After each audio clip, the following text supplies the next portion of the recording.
يديك حتى هما محتاجين شوية ديال العناية. من بعد نهار طويل كنحتاجو غير دقائق قليلة باش نهتمو براسنا وبيدينا. اليوم غادي نشارك معكم روتين مغربي طبيعي وبسيط للعناية باليدين.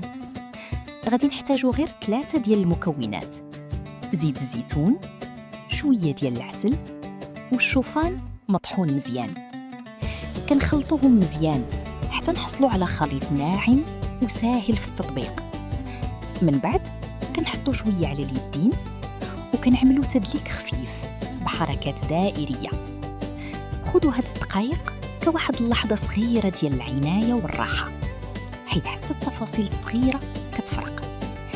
هذا الروتين مخصص للعناية والراحة وماشي علاج طبي، وإلا كانت البشرة متهيجة أو كان شي مشكل مستمر الأحسن استشارة مختص. وانتوما شنو كتستعملوا للعناية بيديكم؟